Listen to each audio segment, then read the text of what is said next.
وأيوب إذ نادى ربه أني مسني الضر وأنت أرحم الراحمين فاستجبنا له فكشفنا ما به من ضر وآتيناه أهله ومثلهم معهم رحمة من عندنا وذكرى للعابدين وإسماعيل وإدريس وذا الكفل كل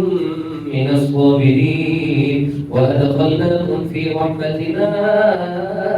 إنهم من الصالحين وذا النون إذ ذهب مغاضبا فظن أن لن نقدر عليه فنادى في الظلمات أن لا إله إلا أنت سبحانك إني كنت من الظالمين فاستجبنا له فنجيناه من الغم وكذلك ننجي المؤمنين وزكريا إذ نادى ربه رب لا تذرني فردا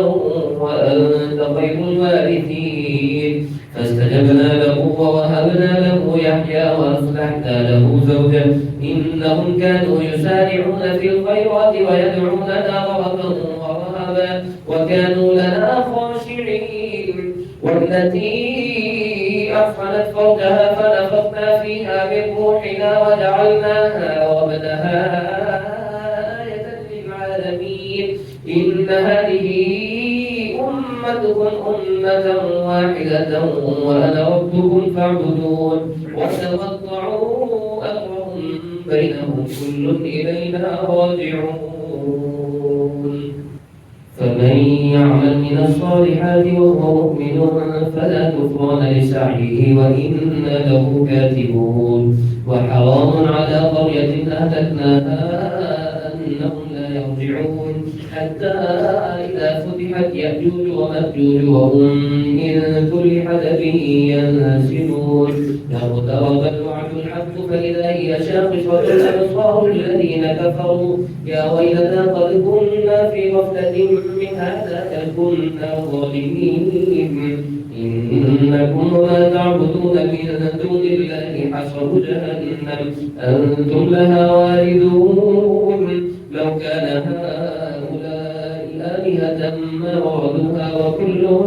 فيها خالدون لهم فيها زفير وهم فيها لا يسمعون إن الذين سبقت لهم منا الحسنى أولئك عنها مبعدون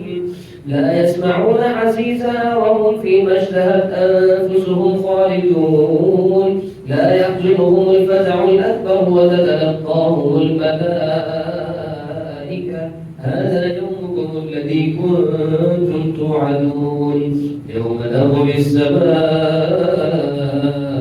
كطي السجل للكتب كما بدأنا أول خلق نعيده وعدا علينا إنا كنا فاعلين ولقد كتبنا في الزبور من بعد الذكر أن الأرض يرثها عبادي الصالحون إن في هذا لبلاغا لقوم عابدين وما أرسلناك إلا رحمة للعالمين قل إنما يوحى إلي أنما إلهكم إله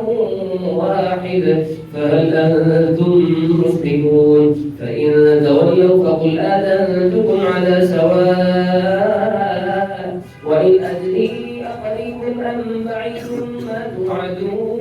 إنه يعلم الجهر من القول ويعلم ما تكتمون وإن أدري لعله فتنة لكم ومتاع إلى حين قال رب احكم